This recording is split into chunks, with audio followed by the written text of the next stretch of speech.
नमस्कार दोस्तों, मेरा नाम है रंजीत कुमार और हम लेकर आए हैं इंडियन डिफेंस की 5 सबसे बड़ी और लेटेस्ट अपडेट। तो अभी तक वीडियो को लाइक नहीं किया तो लाइक कर दे, चैनल को सब्सक्राइब नहीं किया तो जरूर कर दे और वीडियो को एंड तक जरूर देखें। तो बिना टाइम वेस्ट किए चलिए शुरू करते हैं आज की पहली अपडेट के साथ।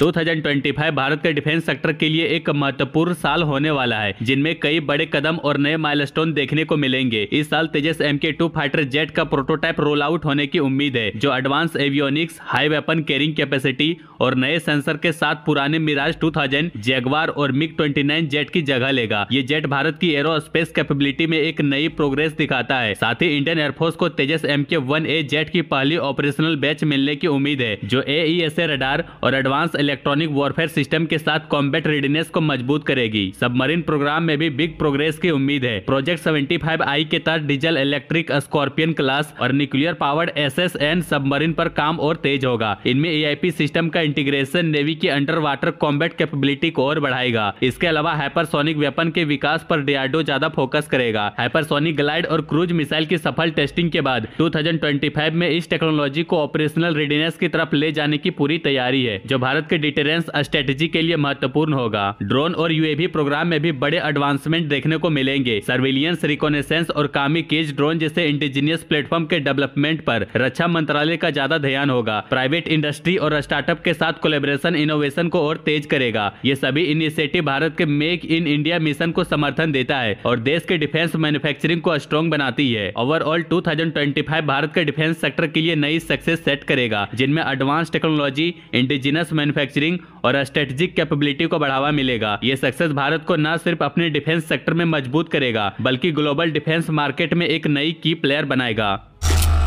इंडियन एयरफोर्स के इंडिजिनस फाइटर जेट प्रोग्राम जैसे LCA MK1A और LCA MK2 इंजन डिले की वजह से स्लो हो गया है। HAL और अमेरिकन कंपनी GE के बीच GE F414 इंजन के प्राइस को लेकर डिस्कशन चल रहा है। ये इंजन LCA MK2 के लिए है, जो एक advance 4th generation fighter jet है। इस इंजन की प्राइस बढ़ने की उम्मीद है, क्योंकि दोनों साइड के बीच अभी तक एग्रीमेंट फाइनलाइज नहीं हुआ है। GE F404 इंजन जो LCA MK1A के लिए है, उनकी सप्लाई 18 मंथ डिले हो चुकी है। अब ये इंजन मार्च 2020 के बाद ही मिलने की संभावना है। डिले का main reason supply chain issue है, जो अमेरिकन कंपनी फेस कर रही है। ये प्रॉब्लम फाइटर जेट प्रोजेक्ट को डायरेक्टली अफेक्ट कर रही है और इंडियन एयरफोर्स की ऑपरेशनल स्ट्रेंथ पर भी असर पड़ रहा है। रक्षा मंत्रालय ने अब एक कमेटी बनाई है, जो डिफेंस सेक्रेटरी के अंडर काम करेगी। ये कमेटी इंडियन एयरफोर्स के फाइटर जेट डेवलपमेंट और ऑपरेशनल कैपेबिलिटी को इंप्रूव करने के लिए रिकमेंडेशन देगी। फाइटर जेट डेवलपमेंट के 3 मेन प्रोजेक्ट हैं। पहला LCA MK1A, जिसके इंडियन एयरफोर्स ने ऑलरेडी 83 जेट का ऑर्डर दिया है और 97 और लेने का प्लान है। सेकंड है LCA MK2,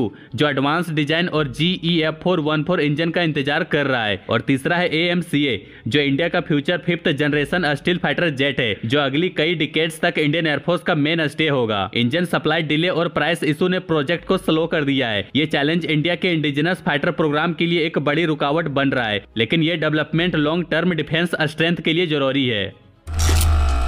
2024 भारत के डिफेंस सेक्टर के लिए एक इंपॉर्टेंट साल रहा, जिनमें कई बड़े डेवलपमेंट हुए, जो देश के डिफेंस और टेक्नोलॉजी को मजबूत बनाने में हेल्पफुल साबित हुई। इंडियन एयरफोर्स ने अपनी पहली तेजस MK1A फाइटर जेट को रिसीव किया, जो HAL द्वारा बनाया गया एक एडवांस एयरक्राफ्ट है। इस जेट में नई एवियोनिक्स, AESA रडार और वेपन इंटीग्रेशन किया गया, जो भारत की मेक इन इंडिया मिशन को आगे बढ़ाता है। इसका इंडक्शन एक बड़े कॉन्ट्रैक्ट के तहत किया गया, जिनमें 83 जेट का ऑर्डर दिया गया है, जिसका कॉस्ट लगभग 47,000 करोड़ है। और इसी साल AMCA प्रोग्राम में भी बड़े कदम उठाए गए। ये 5th generation fighter jet Bharat की अपनी स्टील्थ टेक्नोलॉजी पर काम करते हुए बनेगा और इसके प्रोटोटाइप डेवलपमेंट के लिए फंड अप्रूवल दिया गया। AMCA का गोल दुनिया के एडवांस फाइटर जेट के स्टैंडर्ड को मैच करना और 2035 तक प्रोडक्शन शुरू करना है। DRDO ने भी इसी साल हाइपरसोनिक ग्लाइड और क्रूज मिसाइल की सफल टेस्टिंग की। ये मिसाइल मार्क 5 की स्पीड से चलती है, जो फ्यूचर वॉरफेयर के लिए जरूरी है। ये टेस्टिंग दिखाती है कि भारत अपने डिफेंस टेक्नोलॉजी को नेक्स्ट लेवल पर ले जा रहा है और दुनिया के उन छोटे कंट्री में शामिल हो गया है,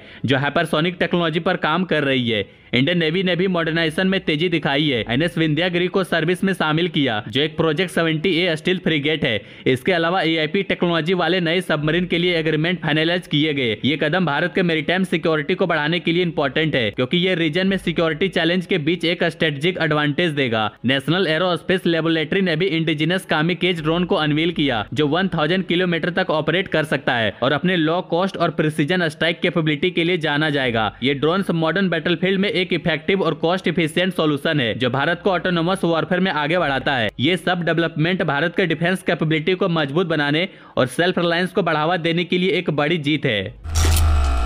arrow India 2025 air show Bangalore में होने वाला है और ये इवेंट डिफेंस डिप्लोमेसी के लिए काफी इंपॉर्टेंट है। इस बार रसिया और अमेरिका अपने लेटेस्ट फाइटर जेट दिखाएगा। रसिया अपने 5th generation Sukhoi 57 steel fighter jet को शोकेस करेगा जो नेटो के फैल्कन के नाम से जाना जाता है। सुखोई 57 एक एडवांस फाइटर जेट है जिनमें स्टील कैपेबिलिटी, सुपर मनूवरेबिलिटी और इंटीग्रेटेड मॉड्यूलर एवियोनिक्स जैसे फीचर है। रसिया की ये कोशिश होगी कि वो इंडिया के साथ डिफेंस टाई को मजबूत करे, खासकर इंडिया के मेक इन इंडिया इनिशिएटिव के कॉन्टेक्स्ट में। सुखोई 57 को इंडिया के लिए एक पॉसिबल ऑप्शन माना जा रहा है जो AMCA की डेवलपमेंट के दौरान इंडिया की एयर कॉम्बैट कैपेबिलिटी को तुरंत इंप्रूव कर सकता है। दूसरी तरफ अमेरिका का F-35A जो पिछले एरो इंडिया 2023 में दिखाया गया था अब दोबारा डिस्प्ले किया जाएगा। F-35A एक मल्टी रोल फाइटर है जो स्टील्थ और सुपरसोनिक स्पीड के साथ ग्लोबल अटेंशन में है। अमेरिका इस इवेंट को अपनी डिफेंस अलायंस के साथ स्ट्रेंथ करने के लिए यूज कर रहा है, खासकर एशिया पैसिफिक रीजन में इंडिया के साथ अपने रिलेशन को स्ट्रॉन्ग करने के लिए जहां चाइना का इन्फ्लुएंस बढ़ रहा है। लेकिन F-35A के साथ टेक्नोलॉजी ट्रांसफर को लेकर कुछ कंसर्न भी है क्योंकि इंडिया अपने डिफेंस प्रोडक्शन में सेल्फ रिलायंट बनना चाहता है। इंडिया के लिए ये इवेंट एक डिसीजन पॉइंट है क्योंकि AMCA अभी ऑपरेशनल नहीं हुआ है। सुखोई 57 और F-35A के ऑप्शन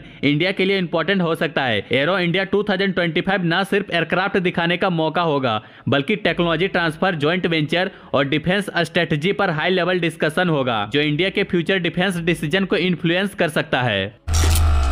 इंडिया का प्रोजेक्ट 77 जो कि इंडिया का first generation nuclear attack submarine होगा एक नया हल डिजाइन लेकर आ रहा है। ये डिजाइन अरिहंत क्लास से काफी अलग होगा क्योंकि नए सबमरीन को एक ज्यादा पावरफुल 190 मेगावाट न्यूक्लियर रिएक्टर की जरूरत है। भाभा एटॉमिक रिसर्च सेंटर ने ये रिएक्टर डेवलप किया है जो पहले वाले 83 मेगावाट रिएक्टर से काफी बड़ा है, इसलिए सबमरीन का साइज और स्ट्रक्चर बदलना पड़ेगा। अरिहंत क्लास सबमरीन का डिजाइन कॉम्पैक्ट था और 83 मेगावाट रिएक्टर के लिए बनाया गया था, लेकिन प्रोजेक्ट 77 के लिए ज्यादा स्पेस चाहिए होगा क्योंकि नया रिएक्टर बड़ा है और उसके लिए रिएक्टर कंपार्टमेंट भी ज्यादा बड़ा होगा। इसके अलावा प्रोजेक्ट 77 इंडिया की स्ट्रेटेजिक नीड्स को भी पूरा करेगा, लेकिन प्रोजेक्ट 77 के लिए ज्यादा स्पेस चाहिए होगा क्योंकि नया रिएक्टर बड़ा है और उसके लिए रिएक्टर कंपार्टमेंट भी ज्यादा बड़ा होगा। इसके अलावा प्रोजेक्ट 77 इंडिया की स्ट्रेटेजिक नीड्स को भी पूरा करेगा, जैसे कि ज्यादा SLCM को कैरी करना जो फ्यूचर में हाइपरसोनिक मिसाइल भी हो सकता है। जबकि अरिहंत क्लास को पहले SSN बनाया गया था, बाद में उसे SSBN में बदल दिया गया। प्रोजेक्ट 77 इससे काफी एडवांस होगा।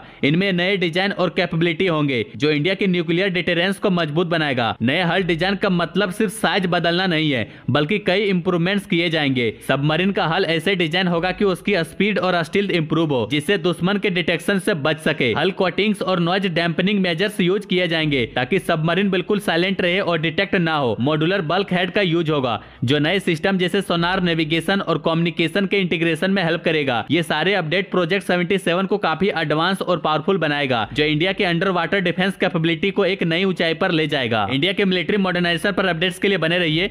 बाकी लाइक एंड सब्सक्राइब जरूर करें।